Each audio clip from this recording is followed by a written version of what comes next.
हाय, मैं नीलम भार्गव नीलम art and रसोई में आपका स्वागत करती हूँ।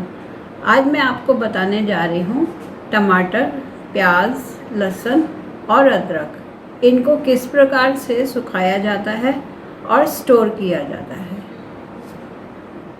इसके लिए ली है हमने प्याज, जिसको छीलकर लंबे लंबे टुकड़ों में काटा है। और ये जो हम आपको प्याज को कैसे ड्राई करना है ये आपको आज दिखा रहे हैं। ये बहुत ज़्यादा आपको किचन में फ़ायदा देगा अगर आप प्याज को ड्राई करके रखेंगे, क्योंकि कई बार ऐसे होता है कि गेस्ट आ रहे हैं, आपको 2-3 सब्जियां बनानी है और टाइम नहीं है मसाला तैयार करने का। और वैसे भी आप जानते ही हैं कि खाना बनाने में टाइम नहीं लगता, उसकी प्रिपरेशन करने में टाइम लगता है। मसाला पीसना, उसको तैयार करना, इन सब में टाइम लगता है। तो यहाँ आप देख लीजिए कि ये इतने पतले होने चाहिए जो हमारे प्याज के स्लाइसेस रहेंगे। कई बार क्या होता है, प्याज के रेट बहुत ज़्यादा बढ़ जाते हैं, तो उस समय प्याज कई बार नहीं खरीद पाते। तो ये जो आप प्याज ड्राई करके स्टोर करेंगे ना, ये उस समय आपको एक बहुत ज़्यादा खुशी देगी कि हमने कम रेट के टाइम पर प्याज को ड्राई करके रख लिया। नीलम आर्ट एंड रसोई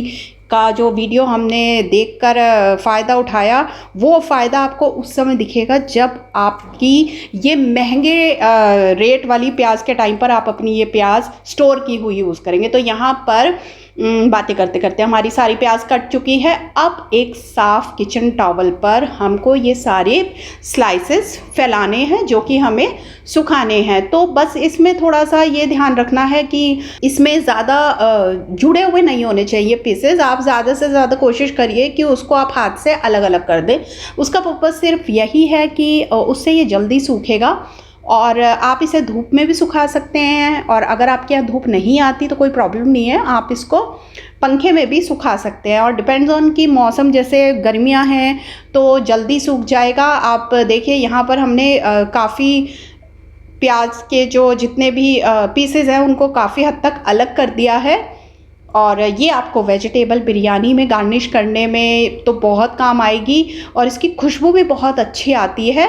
और वैसे भी जब आपको कोई सब्ज़ी बनानी है, जैसे कि मैंने बताया, अगर नहीं घर में प्याज है या आप इसको यूज़ कर सकते हैं। अब ये देखिए यहाँ पर डे 3 की क्लिपिंग आप देख रहे हैं। ये प्याज हमारी सूख चुकी है, ये एकदम ड्राई हो गई है। अब हम इसको एक साफ़ डिब्बे में भर देंगे। डिब्बा एकदम साफ़ होना चाहिए, गीला नहीं होना चाहिए, क्योंकि जैसे कि मैंने आपको पहले भी बताया था, कोई भी चीज़ आपको स्टोर करनी है तो उसके लिए डिब्बा सूखा होना चाहिए।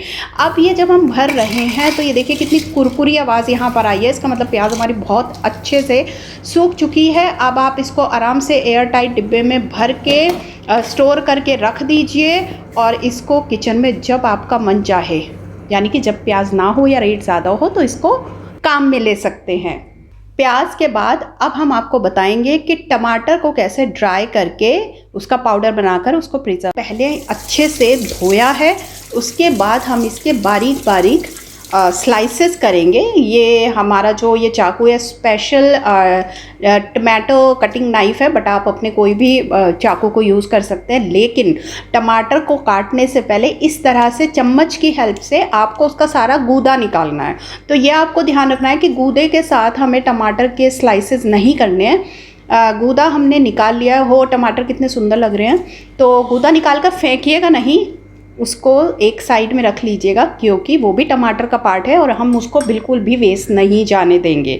ये देखिए साथ में ही हम यहाँ पर टमाटर का गूदा निकाल कर रख रहे हैं, और ऑलमोस्ट हमारे सारे टमाटर का गूदा निकल चुका है। अब हमें इस तरह से इसकी लंबी लंबी स्लाइसेस काटनी है।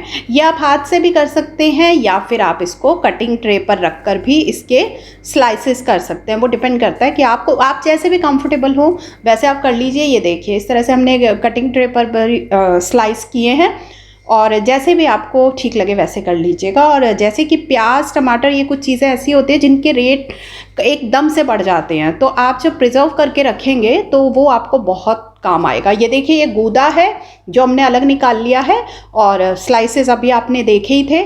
अब जो हमने इसका गूदा निकाला था उसको हमें एक मिक्सर में डालकर उसको बिल्कुल ग्राइंड करना है, यानी उसका बिल्कुल उसको पीसना है। और उसका क्या करेंगे वो भी मैं अभी आपको बताऊंगी। थोड़ा सा सस्पेंस, ठीक है। तो हम बात कर रहे थे कि हम जो टमाटर की स्लाइसेस यानी टमाटर को जो हम ड्राई करके उसका पाउडर बना के प्रिजर्व करेंगे उसका क्या कर सकते हैं, वो आपको बहुत काम आएगा। वो भी मैं आपको बाद में बताऊंगी। उससे पहले ये हमारा गूदा जो था टमाटर का वो एकदम अच्छे से उसका पेस्ट बन गया है। अब इनको आपको क्या करना है कि आइस ट्रे लीजिए आप कोई भी, और उसमें इसको ऐसे पूरी आइस ट्रे में डाल दीजिए और इसको फिर आपको फ्रीज़र में रखना है। फ्रीज़र में क्यों रखना है वो मैं आपको बताती हूँ। तो इसको आप फ्रीज़र में रख दीजिए, फ्रिज में मत रखिएगा, इसको फ्रीज़र में रखिएगा। और जब भी आप कोई ग्रेवी वाली सब्ज़ी बनाए, जैसे आलू बनाए या कोई भी, जहाँ भी आपको टमाटो प्यूरी चाहिए, वहाँ पर आप बस फटाफट से फ्रीज़र की ये जो टमाटो ट्रे है इसमें से कोई भी 1-2 स्लाइस जितने आपको लगता है कि आपको टमाटर की ज़रूरत है वो आप उसमें फटाफट से इंस्टेंट हमारा जो पिसा हुआ टमाटर है वो डालकर सब्ज़ी बना सकते हैं। अब बारी आती है टमाटर के स्लाइसेस की। तो ये हमने यहाँ पर एक बड़ी प्लास्टिक की ट्रे ली है, आप कोई बड़ी स्टील की थाली भी ले सकते हैं। वहाँ पर हमें स्लाइसेस इस तरह से थोड़ा दूर दूर करके फैलाने हैं। इनको आप धूप में भी सुखा सकते हैं, और अगर आपके यहाँ धूप नहीं आती तो कोई बात नहीं, आप इनको पंखे में भी सुखा सकते हैं। यहाँ हमने पूरे स्लाइसेस हमारे 2 ट्रे में हमने अच्छे से फैला दिए हैं, और जिनका पर्पस है इनको सुखाकर इनका पाउडर बनाना। यहाँ पर डे 3 की क्लिपिंग है। ये देखिए टमाटर हमारा काफ़ी ड्राई हो गया है। और हमने अच्छा एक चीज़ इसमें और एक याद रखने वाली है कि आपको ये कुछ घंटे बाद थोड़े से अपनी जगह से हिला दीजिए, नहीं तो ये क्या है कि ट्रे या थाली जिस पर आप रखेंगे वो चिपक जाएगी। ये डे 4 की क्लिपिंग है, तो हमारा ये जो टमाटर है वो अच्छे से ड्राई हो चुका है। अब हमें इसका पाउडर बनाना है, जिसके लिए हमने लिया है एक जार, और जिसमें हमने सारे टमाटर डाल दिए हैं और बस इसको ग्राइंड करके इसका पाउडर बनाना है। और ये पाउडर जब भी मार्केट में टमाटर महंगे हों या गेस्ट आ जाएं, लेकिन टमाटर एक ही है, सब्ज़ी 3 बनानी है, तो उस समय आपको ये पाउडर बहुत काम आएगा। आप ये पाउडर यूज़ करिए। जैसे ही आप इसको भून के पानी डालेंगे तो थोड़ा सा फूल जाएगा। तो ये मतलब कहने का मतलब ये है कि थोड़ा सा पाउडर भी आपका काफ़ी क्वांटिटी में टमाटर का काम करेगा सब्ज़ी में। तो ये हमारा पाउडर बन गया। अब आपको बस इसको एक साफ़ बॉटल या डिब्बी में जो बिल्कुल सूखी हो उसमें आप ये स्टोर कर लीजिए, और जब भी निकालें तो सूखी चम्मच से ही निकालिएगा। तो ये आप अपना टमाटर का जो पाउडर है उसको यूज़ करिए जब टमाटर महंगे हों या गेस्ट आ जाएं या घर में टमाटर ना हो, और फ़ायदा उठाएं इसका। तो चलिए, अब प्याज टमाटर के बाद हमारे तीसरे इम्पॉर्टेंट इंग्रेडिएंट जो किचन में बहुत काम आता है उसकी बारी आती है, और वो है अदरक, जिसको हम बहुत बारीक काट लेंगे या फिर चॉप करेंगे। और ये सब हम एक्चुअली प्रिजर्व इसलिए करते हैं ताकि जब कभी आपके पास कोई चीज़ अवेलेबल नहीं है तो जो आपने स्टोर कर रखी है आप वहाँ से उसको काम में ले सकें। और क्या होता है कि कई बार नहीं अदरक काटने का टाइम मिलता है, नहीं घर में होता है, लेकिन आपको अदरक तो चाहिए, तो उस समय ये जो हम प्रिजर्व करेंगे ये बहुत काम आएगा। तो एक ही बार आप मार्केट से ले आइए और उसके बाद उसको प्रिजर्व कर लीजिएगा। यहाँ पर छिलके आपको बिल्कुल नहीं फेंकने हैं, क्योंकि अदरक के साथ ये देखिए छिलके जो हमने अलग निकाल कर रखे हैं, इनका भी कैसे यूज़ करना है वो आपको अभी बताया जाएगा। तो अदरक और छिलके दोनों रखिएगा। आप अदरक के छोटे छोटे पीसेस काट कर, यहाँ हमने चॉपर लिया है, चॉप कर लिया है। आपको जैसे मैंने बताया इसको बारीक काट भी सकते हैं, और ये बहुत काम आएगा आपको किचन में, क्योंकि अदरक तो ऑलमोस्ट हर सब्ज़ी में डलता है। अदरक का टेस्ट भी बहुत अच्छा आता है। तो आई सजेस्ट कि ये तो आप वीडियो देखने के बाद मार्केट से अदरक लाकर कर ही लेना, क्योंकि इसके फ़ायदे जब आप देखेंगे तो आपको लगेगा कि यस इट्स वेरी गुड। और रेगुलर फिर आप मार्केट से अदरक लाकर उसको स्टोर करके रखेंगे, क्योंकि इन सब चीज़ों में बहुत टाइम लगता है, छीलना इनको और फिर धोना, बारीक काटना, इतने में तो एक बार की सब्ज़ी आराम से बन सकती है। तो बात करते करते हमारा अदरक चॉप हो गया। अब ये देखिए कितने अच्छे से चॉप हुआ है। इसको बस यहाँ हमने ये कांच की प्लेट ली है, आप स्टील की प्लेट भी ले सकते हैं, आप प्लास्टिक की प्लेट या ट्रे कुछ भी यूज़ कर सकते हैं। हमारा पर्पस सिर्फ इसको सुखाना है, और आप इसको धूप में भी सुखा सकते हैं। अगर आपके घर में धूप नहीं आती तो जैसे कि मैंने पहले वीडियोस में बताया था, आप इसको पंखे में भी सुखा सकते हैं। तो आपको सारा ये एक प्लेट या ट्रे में रख के इसको हल्के से सुखा दीजिएगा। हमने थोड़ा अदरक ज़्यादा लिया था क्योंकि हमारे यहाँ अदरक काफ़ी यूज़ होता है, जैसे सब्ज़ी में काम आता है, सैलेड में आप इसे यूज़ कर सकते हैं, चाय में यूज़ करते हैं। फिर आजकल जैसे गले में दर्द या खांसी है तो इसमें थोड़ा सा शहद, काली मिर्च डालकर आप वो भी उसको भी काम में ले सकते हैं। तो अदरक के मल्टीपल यूजेस हैं, तो ये आप करके रख लीजिएगा। तो ये हमारी डे 3 की क्लिपिंग है, जिसमें देखिए कितने अच्छे से अदरक हमारा सूख गया है और बहुत क्रिस्पी ऐसे दिखाई दे रहा है। इसको आपको एक साफ सूखे डिब्बे में भरकर रखना है और इसको आपको जब भी ज़रूरत हो सब्ज़ी में या किसी और चीज़ में आप इसको फटाफट से निकालिए। और आप चाहें तो इसका पाउडर भी बना सकते हैं। हमें थोड़ा मोटा, थोड़ा दरदरा खाने में अच्छा लगता है, इसलिए हमने इसका पाउडर नहीं बनाया। आप चाहें तो इसको मिक्सर में अच्छे से ग्राइंड करके पाउडर बना लीजिए। अगर आपको इसके लच्छे खाने में अच्छे नहीं लगते तो आप पाउडर बना के रख सकते हैं। तो अदरक तो हमारा ड्राई होके प्रिजर्व करने के लिए रखा जा चुका है। अब बात करेंगे छिलकों की। तो जो छिलके हमने आपसे रखवाए थे उनको भी एक साफ बॉटल में आप भर लीजिए, क्योंकि आपकी चाय में बहुत काम आएंगे। और जब भी आप चाय बनाएं तो उसमें अदरक के छिलके डाल लीजिए। लेकिन हाँ, वो मैं आपको याद दिलाना चाहूँगी कि ये छिलके उतारने से पहले हमने अदरक को अच्छे से धोया था, ताकि ये छिलके एकदम साफ रहें और फिर आप इनको रखें। नहीं तो चाय में ऐसे थोड़ी किरकल जैसे आ सकता है। अदरक और उसके छिलकों को हम स्टोर कर चुके हैं। अब बारी आती है लहसुन की।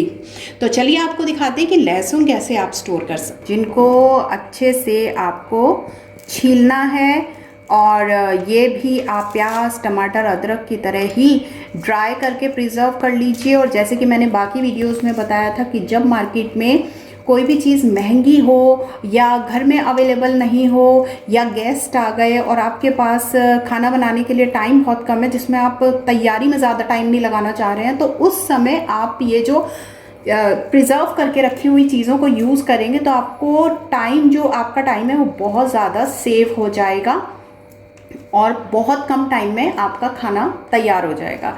ये देखिए, इस तरह से जैसे हम लहसुन छीलते हैं वैसे हमें लहसुन छीलकर सारे रख लेने हैं। और इनको या तो आप चाकू से बहुत बारीक काट लीजिए, बहुत बारीक, या फिर आप चॉपर में चॉप कर लीजिए। आप चाहें तो, अगर आपके पास चॉपर नहीं है और चाकू से काटने का टाइम नहीं है, तो कद्दूकस का जो मोटे, सबसे मोटे वाला साइड होता है ना, वहाँ पर आप इसे ग्रेट कर सकते हैं। बारीक वाले में मत करिएगा, नहीं तो इसका जूस जब निकलेगा बहुत ज़्यादा तो वो सूखने में उतना ही टाइम लेगा। तो यहाँ ये हमारा पूरा लहसुन जो है वो चॉप हो चुका है। इसको भी हमने ये शीशे की प्लेट पर रखा है। आप चाहें तो स्टील की प्लेट में या प्लास्टिक की ट्रे में, प्लेट में, जो भी आपके पास अवेलेबल हो उसमें आप ये इसको सूखने के लिए रख सकते हैं। और बाकी चीज़ों की तरह ही इसको आप धूप में भी सुखा सकते हैं। धूप नहीं है, आपके यहाँ नहीं आती, तो आप पंखे में भी सुखा सकते हैं। और ये भी आपका खाना बनाने में जो काम आते हैं मसाले, उसमें बहुत इंपॉर्टेंट है, तो इसको भी आप बहुत काम में ले सकते हैं। ये देखिए, डे 3 की हम आपको क्लिपिंग दिखा रहे हैं। ये 3 दिन में बहुत अच्छे से सूख गया है। और कुछ कुछ घंटों बाद इन सब चीज़ों को थोड़ा सा आप अपनी जगह से हिला दीजिए ताकि ये चिपके नहीं। चाहे प्याज हो, टमाटर हो, अदरक हो, लहसुन हो, सबका ऑलमोस्ट सेम ही प्रोसीजर रहता है। तो ये हमारा सूख गया है। यहाँ पर बाकी सबकी तरह ही हमने एक बिल्कुल सूखा डिब्बा लिया है जिसमें हमने इसको भर के रख दिया है। आप चाहें तो इस सूखे हुए लहसुन का पाउडर भी बना सकते हैं, इसको मिक्सी में पीस कर रख सकते हैं। और ये आपके जैसे कोल्ड पास्ता सैलेड है या सब्ज़ी में, अगर आपको ऐसे पीसेस में आप खाना पसंद करते हैं तो ऐसे ही रहने दीजिए। और अगर आप पाउडर पसंद करते हैं तो इसका पाउडर बना के फिर पिसा हुआ लहसुन आप उसमें यूज़ कर सकते हैं। तो ये हमारा तैयार हो चुका है एकदम। अगर आपको हमारे ये ड्राई एंड प्रिजर्व वाला स्पेशल वीडियो पसंद आया तो प्लीज़ आप हमारे चैनल को लाइक करें, ज़्यादा से ज़्यादा शेयर करें ताकि ज़्यादा से ज़्यादा लोग इसका फ़ायदा उठा सकें। और अगर आप हमारे चैनल पर नए हैं तो प्लीज़ प्लीज़ प्लीज़ प्लीज़ आप सब्सक्राइब करना ना भूलें। Please please please bell icon को प्रेस करिए, क्योंकि उससे आपको नए नए वीडियोज़ के नोटिफिकेशंस मिलते रहेंगे। और ऐसे ही आप हमारे वीडियोज़ देखते रहें और नीलम आर्ट एंड रसोई से चीज़ें सीख कर बनाते रहें, खाते रहें, खिलाते रहें। Thanks for watching.